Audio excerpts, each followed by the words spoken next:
बिस्मिल्लाहिर्रहमानिर्रहीम। Welcome to psychology hub. उम्मीद है आप लोग सब खैरियत से होंगे। आज हमने करना है लेसन नंबर 43 जो कि है applied social psychology. Applied social psychology में अगर बात की जाए तो हमने दो चीजों पे बात करनी है। एक तो social psychology in court room and second is social psychology in clinics. तो आज हम स्टार्ट करेंगे कोर्ट के बारे में। चैप्टर समरी को छोड़ के जस्ट इंट्रोडक्शन पे आ जाए। सबसे पहले वो कहते हैं कि अगर हम सोशल साइकोलॉजी की बात करते हैं तो वो कोर्ट में हमें किन क्वेश्चंस के आंसर देने में मदद करती है। वो ये हैं कि how influential is I witness testimony, यानी कि जो एक आई विटनेस होता है किसी भी जुर्म का। अगर फॉर एग्जांपल अगर मैं मर्डर की दूं एग्जांपल, अगर कोई मर्डर का आई विटनेस है तो उसकी टेस्टिमनी, यानी टेस्टिमनी बेसिकली होती है शहादत देना, गवाही देना। तो उसकी गवाही कितनी इन्फ्लुएंशियल है, कितना वो दूसरों को कायल कर सकती है, और दूसरी उस आई विटनेस की टेस्टिमनी कितनी है, ट्रस्ट आया कि वो ट्रस्ट वर्थी है या नहीं है, वो क्रेडिबल होनी चाहिए। एंड जो सेकंड चीज हम देखते हैं वो ये है कि एक ज्यूरी को कैसे इन्फ्लुएंस करता है सोशल साइकोलॉजी के थ्रू, एक जजमेंट ऑफ ज्यूरी कैसे इन्फ्लुएंस होती है। Studying the legal system help social psychologist see how behaviour occur in complex personal relevant and emotional laden contests. Two heavily researched set of factors feature of the courtroom drama that can influence juror judgment or of a defendant, यानी कि court room में जो एक drama create होता है, जिस तरह से दोनों वकील क्वेश्चंस पूछते हैं, उसके अलावा जो आई विटनेस होता है उससे बेसिक क्वेश्चंस पूछे जाते हैं, उसको इन्फ्लुएंस करने की कोशिश की जाती है। समटाइम जो आई विटनेस होता है वो खुद उसको अपनी बातों पे हो रहा होता है शक कि मैं ठीक कह रहा हूँ या गलत कह रहा हूँ, क्योंकि वकील जो होते हैं वो ऐसे घुमा फिरा के क्वेश्चन करते हैं दैट वो कंफ्यूजन हो जाती है उनको। Characteristics of both the juror and their deliberation. Although many aspects of court and legal system of interest to social psychologists, we will just discussing two main topics due to a shortage of time. यहाँ पे वो कह रहे हैं कि हम दो topic की बात करेंगे। हालांकि ये अगर टॉपिक देखा जाए तो इसके बारे में पूरी सी बुक्स हैं, लेकिन यहाँ पे जस्ट दो चीजों के बारे में बात होगी। एक होगी आई विटनेस टेस्टिमनी, यानी कि जो आई विटनेस है उसकी शहादत कैसे इन्फ्लुएंस होती है, और जो सेकंड है वो है other influence on judgement of a jury, यानी कि एक जो ज्यूरी है, जजेस का एक पूरा पैनल होता है, उसको कैसे दूसरे लोग इन्फ्लुएंस कर सकते हैं। एक आई विटनेस भी उसे इन्फ्लुएंस करता है, एक किस्म का वो कायल कर सकता है, उसकी बातों से ज्यूरी कायल हो सकती है कि आया कि उसकी शहादत दुरुस्त है या नहीं है। तो आगे चलते हैं। आई विटनेस टेस्टिमनी परसोसिवनेस, यानी कि सबसे पहली चीज आई विटनेस में टेस्टिमनी में आ रही है कि परसोसिवनेस किस तरह से वो लोगों को कायल करते हैं। बेसिक जो यहाँ पे वो एक दे रहे हैं, एक एक्सपेरिमेंट किया गया था यूनिवर्सिटी ऑफ वाशिंगटन में एलिजाबेथ लोफ्टस की जानब से।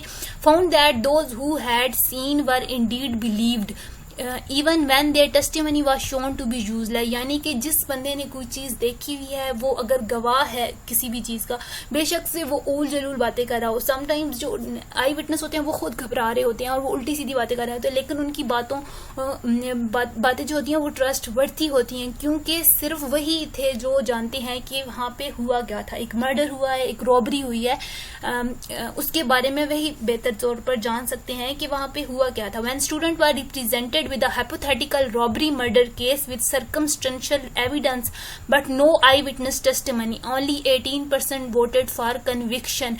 यानी कि कन्विक्शन क्या होती है, एक बेसिक, अगर कन्विक्शन को का मीनिंग देखा जाए तो वो बेसिक है एहसास जुर्म, लेकिन यहाँ पे हम उसे बहुत सी तरह से ले सकते हैं। यहाँ पे एक बिलीफ भी हो सकता है कि कितने लोग बिलीव करते हैं कि आया कि जो आई विटनेस है वो सही कह रहा है या फिर गलत कह रहा है।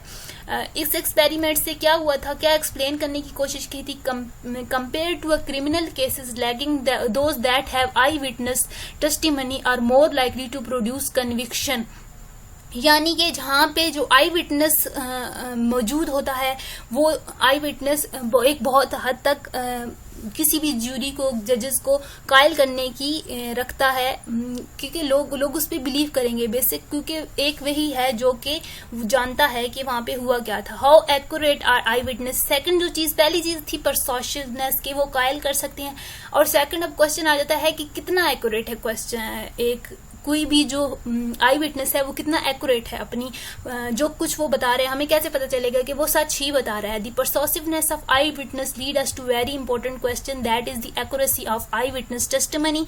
अब अगर आई विटनेस हम पे की बातों पे हम कायल हो रहे हैं, तो अब यहाँ पे एक इम्पोर्टेंट क्वेश्चन आता है कि आया कि वो सब बातें सच कह रहा है जिन भी हम कायल हो रहे हैं। Is I witness testimony in fact often inaccurate stories about the innocent people. यहाँ पे वो बेसिक बात बता रहे हैं कि बहुत सी जगहों पर ऐसी बहुत सी स्टोरीज हैं जहाँ पे जो असल मुजरम था उसके बजाय इनोसेंट पीपल अपने पता नहीं कितने कितने साल जेलों में गुजार देते हैं।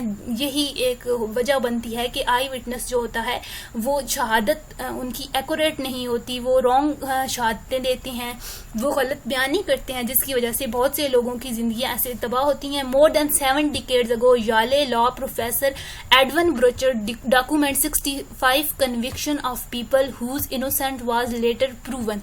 यानी कि 65 ऐसे लोगों को सिर्फ यॉले लॉ के एक प्रोफेसर थे एडविन ब्रोचर्ड, उन्होंने निकाला था कि जिनको उनके बारे में उन्होंने फाइंड किया था कि जो कि बाद में इनोसेंट साबित हो चुके थे। Most resulted from mistaken identification. इनमें से सबसे ज्यादा क्या था कि उनके बारे में जो आइडेंटिफाई करने वाले थे उनसे मिस्टेक हो गई थी। ये जो नीचे लिखा हुआ है ये एक एक्सपेरिमेंट लिखा हुआ है, that is not much important, हम जस्ट इम्पोर्टेंट पर कॉन्सेंट्रेट करेंगे। फैक्टर कौन कौन से होते हैं जो आई विटनेस टेस्टिमनी पे इन्फ्लुएंस करते हैं? सबसे पहले स्ट्रेस एंड एरोजल। अब जो बंदा है जिसने इतना बड़ा ट्रॉमा देखता है, फॉर एग्जाम्पल अगर मर्डर की बात की जाए तो मर्डर एक बहुत ही बड़ी चीज होती है। अगर कोई बंदा मर्डर देख के आया, जाहिर सी बात है वो एक स्ट्रेस की उसकी जो मेंटल हालत है वो एक सही जगह पे नहीं है, तो ये चीज भी इन्फ्लुएंस करती है। Stress increase memory of the event itself, यानी कि जो स्ट्रेस होती है यहाँ पे वो कह रहे हैं कि वो इवेंट की मेमोरी तो बढ़ा देती है but decrease memory of what proceed and followed the incident. यानी कि जो जो उस इवेंट को प्रोसीड कर रहा है या जो चीजें उस इवेंट को फॉलो करती हैं उसकी मेमोरी को कम कर देती हैं। जब एक बंदा स्ट्रेस में होगा तो एकदम से उससे एक सवाल पूछे जाएंगे तो वो अपनी पहली बात है कि वो इतने बड़े ट्रॉमा से गुजरा है, उसने एक मर्डर देखा है, तो क्या आप बिलीव कर सकते हैं कि एक बंदा मर्डर देख के आया, वो जा गया, उससे क्वेश्चंस कैसे बौछाड़ कर दी जाती है पुलिस वालों की तरफ से, तो वो खुद कंफ्यूज हो जाता है समटाइम्स। वेपन फोकस इफेक्ट, यहाँ पे वो कहते हैं कि समटाइम्स अगर रॉबरी हो रही है तो ज्यादातर ये देखा जाता है कि लोग वेपन पे कंसंट्रेट करते हैं, किसी बंदे के मुंह की तरफ नहीं देख रहे होते कि वो बंदा कैसे दिखता है। तो इस तरह हमारा जो ज्यादा फोकस होता है वो वेपन की तरफ होता है कि वेपन का मुंह किस तरफ है। बेसिकली हमें होता है कि हमें ना नुकसान पहुंचे, कि वेपन किस तरफ है, वेपन कौन सा है, और हम उस बंदे का मुंह नहीं देख रहे होते, जिसकी वजह से बाद में फॉल्स आइडेंटिफिकेशन होती है। क्योंकि आई विटनेस टेस्टिमनी में वैसे शहादत दी जाती है, अच्छा मैंने इस बंदे को देखा था, ये था रॉबरी करने वाला या ये था मर्डर करने वाला। तो हम जब वेपन को देख रहे होंगे तो हम उसे कैसे आइडेंटिफाई कर सकते हैं? People tend to keep their eye on a weapon because of their danger and novelty. This distract their attention from the robbers. One's own race bias. अब सेकंड बात आ गई रेस बाइस, यानी कि यहाँ पे बेसिक अगर आप बात की जाए तो जजेस की बात की जाती है कि वो जो अपने यहाँ पे अगर ना बात करें, यहाँ पे बेसिक हम आई विटनेस की बात कर रहे हैं, तो यहाँ पे वो कह रहे हैं कि एक जो बंदा है वो अपनी रेस के बंदे को, अपनी जात के, अपने इलाके के बंदे को तो पहचान सकता है, लेकिन कोई आउटसाइडर है तो वो उसे ऐसे एक ही झलक में नहीं पहचान सकता, उसके लिए बहुत मुश्किल हो जाता है। People are more accurate in identifying member of their own race. अगर वो उनके इलाके का है, अगर वो उसी इलाके का है जहाँ पे मर्डर हुआ है, तो अगर उस एक बंदे ने उस मर्डरर को पहले से कहीं देखा हुआ है तो उसको आइडेंटिफाई करना, उसको पहचानना आसान होगा। रिटेंशन इंटरवल, ये क्या होती है? Accuracy drop with the time rapidly at first then level off, यानी कि जैसे जैसे वक्त गुजरता है किसी भी इवेंट की जो एक्यूरेसी होती है वो कम होना शुरू हो जाती है। सजेस्टिव क्वेश्चंस, अब उससे कैसे क्वेश्चंस पूछे जाते हैं? अब अगर यहाँ पे वो एक एग्जांपल दे रहे हैं, the way witness are questions influence their memory of the event, some questions are suggested but not deliberately misleading. यानी कि आप बस टू द पॉइंट क्वेश्चन पूछे, ये नहीं कि आप मिसलीडिंग क्वेश्चंस पूछ रहे हैं और बंदे को, बेचारे को, अगले को कंफ्यूज किए जा रहे हैं। यानी उससे पूछा जाएगा अच्छा उस बंदे की हाइट कितनी थी, आपको हाइट से क्या मतलब है, जितने भी हाइट का था मर्डर तो वो कर गया ना।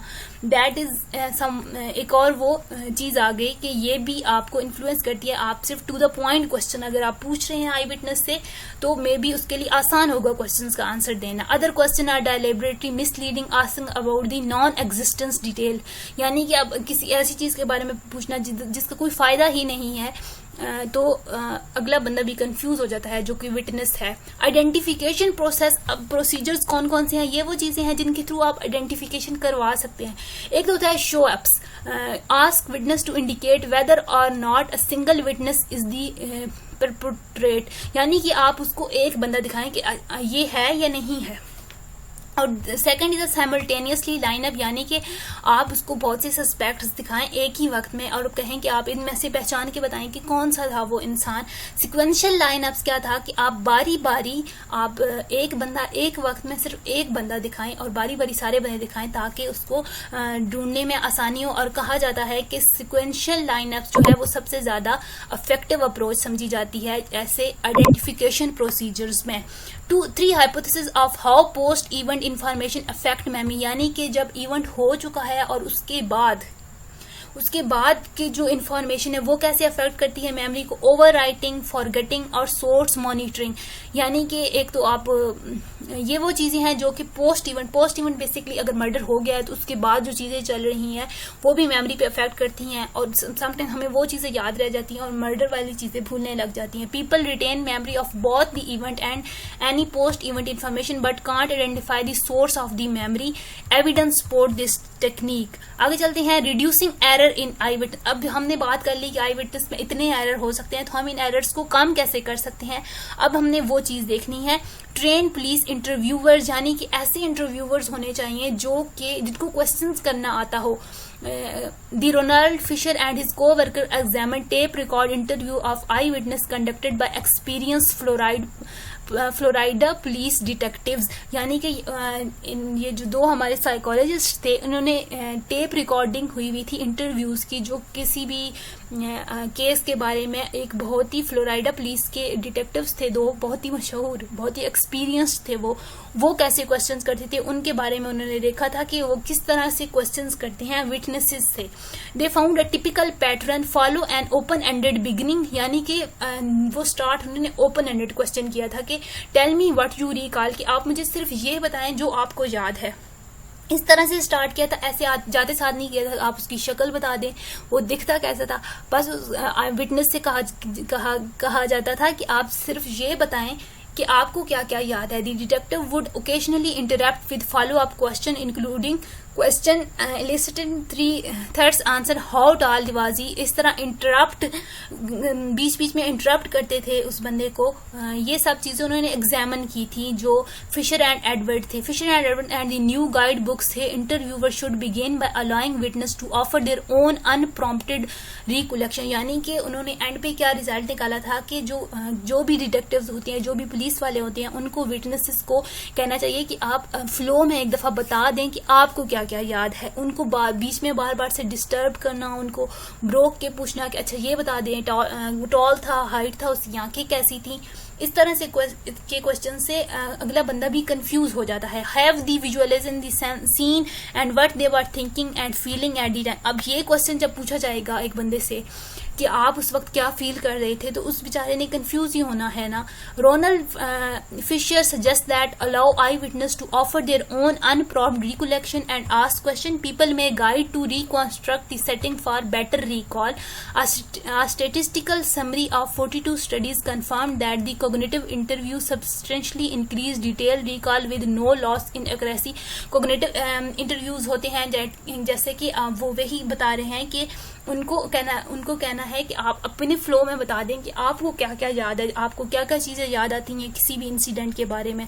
उनको इंटरप्ट करने से बहुत सी चीजें लॉस हो जाती हैं, मेमोरी लॉस हो जाती है। आगे चलते हैं, मिनिमाइज फॉल्स लाइनअप्स आइडेंटिफिकेशन, यानी कि ऊपर हमने लाइनअप्स पढ़ी हैं, सिक्वेंशियल लाइनअप्स के बारे में भी हमने पढ़ा है, तो उनको आइडेंटिफाई करने में आप किस तरह से उन गलतियों को दूर कर सकते हैं। Instructor given to eye witness are also important, identification are most accurate when the eye witness is told that the suspect may or may not be in the lineup, यानी कि जब लाइन में एक लाइन में खड़े करके बंदे उससे आई विटनेस को कहा जाता है कि आप इसमें से ढूंढे, इसी में है वो बंदा, तो उसको फिर होता है कि अच्छा इन सब में से कोई तो है ही, तो वो किसी न किसी को जरूर करेगा कि अच्छा ये होगा। और उसको अगर कहा जाए कि जो हमारा मर्डरर है या जिसने भी चोरी की है वो इनमें हो भी सकता है और नहीं भी हो सकता, इस तरह से उसको बेटर रिकॉल करने में मदद मिलती है और एक इनोसेंट बंदे को वो नहीं टारगेट करेगा कि अच्छा ये होगा अगर वो नहीं है। तो समटाइम बंदे की मेमोरी इतनी अच्छी नहीं भी होती। Another useful strategy is that give a blank line up to identifier which contain no suspects. वो कहते हैं कि एक और स्ट्रेटजी है कि आप एक उसको लाइन अप दें, इसको ऐसे बंदे खड़े हैं जिनमें असल जो मुजरम है वो हो ही ना, and screen those who make false identification. इस तरह आप पता कर सकते हैं कि कौन से जो विटनेसेस हैं वो गलत बयानी कर रहे हैं, क्योंकि आपको जो पता होगा कि जो मेन मुजरम है वो इस लाइन में है ही नहीं। तो अगर जो विटनेस है वो किसी भी बंदे को टारगेट कर रहा है तो आपको फौरन से पता चल जाएगा कि हाँ भाई ये जो है ये एक गलत बंदे को, एक इनोसेंट बंदे को पॉइंट आउट कर रहा है। एजुकेट ज्यूरर्स, नेक्स्ट जो चीज है वो क्या है कि जो अपनी आपकी ज्यूरी में है, जो आपके जजेस में है, उन सबको वो एजुकेटेड होने चाहिए। वो ये नहीं होने चाहिए कि वो बायसनेस करें, यानी कि the jury can lay aside their biasness and render a fair judgment. However, studies conducted in several countries show that the juror discount most of the factors which are known to influence eyewitness testimony. A survey of 63 experts on eyewitness testimony lists the most agreed upon phenomena to help juror evaluate the testimony of both prosecution and defense witnesses. यानी कि वो basic तौर पर witness की बातों पर आकर बस फैसला दे सकते हैं, ऐसा नहीं होना चाहिए, बल्कि एक फेयर जजमेंट हमें चाहिए। एंड ऑफ दी किसी भी प्रोसिक्यूशन में जब आपका एंड हो रहा है तो आपको एक फेयर जजमेंट हो, एक हकीकी मुजरम तक हमें पहुंचना है। ये नहीं कि बस किसी को भी ब्लेम करके और आई विटनेसेस की बातों को मानकर आप उनकी गवाहियों, आप उनकी जो गवाहियां हैं उनको बेस बनाकर आप किसी को भी मुजरम या फिर वो मुजरम है या नहीं है आप डिक्लेयर कर दे। Questioning wording and eye witness testimony can be affected by how the questions are asked. वही बात है कि अगर आप फजूल के क्वेश्चंस और घुमा फिरा के क्वेश्चन करोगे तो जो आई विटनेस है वो भी कंफ्यूज हो जाता है। Line up instructions, post event information. Eyewitness testimony is not only affected by what they actually saw but information they obtained later on। वही बात है, पोस्ट इवेंट क्या होती है कि जो इवेंट हो चुका है, रॉबरी हो चुकी है, उसके बाद के जो हालात हैं वो भी मेमोरी पर बहुत ज्यादा अफेक्ट करते हैं। एक्यूरेसी वर्सेस कॉन्फिडेंस, ये वो चीज है कि समटाइम एक्यूरेसी, कॉन्फिडेंट, आप बहुत ज्यादा कॉन्फिडेंट होते हो अपनी जजमेंट पर और इसके नतीजे में बहुत ही ज्यादा आपसे गलतियां भी हो सकती हैं। समटाइम्स आप हो सकता आप गलत भी हो सकते हैं, लेकिन आप कहते हैं कि नहीं मुझे कॉन्फिडेंस है, मैंने वही आदमी देखा था, तो इस तरह से भी गलतियां हो जाती हैं। Attitude and expectations, eye witness perception and memory of an event may be affected by his attitude, यानी कि वो एक नजरिए से चीजों को देख रहा है, हालांकि मेनली जो चीजें हैं वो उस तरह से नहीं होंगी। दैट इज अ एटीट्यूड जो कि एक जजमेंट पर इन्फ्लुएंस करता है। आगे हम चलते हैं, थोड़ा सा रह गया है। Other influence on judgement, physical attractiveness, ये हम चीजें हमने पिछले चैप्टर्स में भी पढ़ी थी जब हम परसेप्शन और परसोसिवनेस की बात कर रहे थे कि जो कम्युनिकेटर होता है, जो बोलने वाला होता है, उसकी जो अगर वो अट्रैक्टिवनेस है, अगर वो अट्रैक्टिव है तो उसके जो सुनने वाले हैं उस पर वो और से वो बहुत और से एक तो मुझे वर्ड्स ही समझ नहीं आते, पढ़ते हैं। We have seen that communicators are more persuasive if they seem credible and attractive, यानी कि हम उनकी बातों पर ज्यादा कायल होते हैं अगर कोई अट्रैक्टिव चीज, अगर कोई अट्रैक्टिव सा बंदा है, अगर उसने बहुत अच्छी सी ड्रेसिंग की हुई है और वो आके हमें कोई बात कहता है। फॉर एग्जाम्पल जैसे कि एड्स में खूबसूरत बच्चे दिखाए जाते हैं। फॉर एग्जाम्पल टेम्पर का एड है, उसमें एक बहुत ही प्यारा सा बच्चा दिखाया जाता है कि इतना प्यारा सा बच्चा है, और इस तरह से अट्रैक्ट करते हैं। जो फिजिकल अट्रैक्टिवनेस होती है वो भी बहुत ज्यादा मैटर करती है। यहाँ पे वो एक करते हैं, थोड़ी सी फाइंडिंग्स शेयर कर रहे हैं। Even Efron gave the other student a description that case, ये नहीं है बल्कि ये है रियल एग्जांपल। ये ऊपर एक एक्सपेरिमेंट है, उन्होंने एक्सपेरिमेंट किया था बच्चों पर, और an example of the real world phenomena is a Cheris Downs and Lowens study. They asked please escort the rate of a physical attractiveness of 1742 defendant appearing before 40 judges is misdemeanor cases. The result down figure indicate that the judges set higher bails and fines for less attractive and defendants, यानी कि जो less attractive थे उनको बहुत ज्यादा fine किया गया था। ये 1742 लोगों पे रिसर्च की गई थी कि जब उनको फाइन किया जाता था अगर वो लेस अट्रैक्टिव होते हैं तो जजेस ने बहुत ज्यादा उनको फाइन किया हुआ था। आगे चलते हैं, या ये ग्राफ में वही बता रहे हैं कि माइनर, मिड्योर और सीरियस जो क्राइम्स थे उनके बारे में जज कैसे उन्होंने फाइन्स किए थे। दैट इज अ ग्राफ, इसकी हमें जरूरत नहीं है इतना खास पढ़ने की। सिमिलैरिटी ऑफ द जूरर, अगली जो चीज है जो कि एक फैसले पर इन्फ्लुएंस करती है जूरर की सिमिलैरिटी, अगर वो आपकी अपनी ज़ात, आपके रिश्तेदारों में से है, अगर जज का अपना कोई रिश्तेदार है तो वो थोड़ा सा बायस हो जाता है, तो वो जो फैसला करते हैं उसमें बायसनेस नजर आती है। Juror are more sympathetic of the defendant who share their attitude, religion और रेस और gender. English speaking people are more likely to think that the person not guilty if the defendant testimony was in English rather than translated from Spanish or Thai। यहाँ वो कह रहे हैं कि एक English speaking बंदा है और वो इंग्लिश स्पीकिंग की ही थोड़ी सी फेवर करेगा, दैट इज रॉन्ग, जो कि गलत चीज है। बायसनेस नहीं होनी चाहिए किसी भी फैसले में। Similarly prejudice has been reported in psychiatry, यानी कि प्रिजुडाइसिंग यानी जो कि एक सोसाइटल इन्फ्लुएंस होता है, हमारी अपनी सोसाइटी के लोग जो होते हैं, रिलीजियंस, रेस और ये जो सारी चीजें हैं ये भी बहुत ज्यादा इन्फ्लुएंस करती हैं किसी भी जब जूरी में एक जज फैसला सुना रहा होता है तो उसको इन सब चीजों से बचना चाहिए। होप सो आपको समझ आ गया हो। मैंने काफी ज्यादा एक्सप्लेन करने की कोशिश की है, बहुत ही टेक्निकल सी और बहुत ही ओवरडू करके इन्होंने लिखा हुआ है। बहुत ही ऐसी चीजें भी शामिल की हुई हैं कि जो इनकी जरूरत भी नहीं थी हमें। और टिल देन अल्लाह हाफिज, अगले लेक्चर में मुलाकात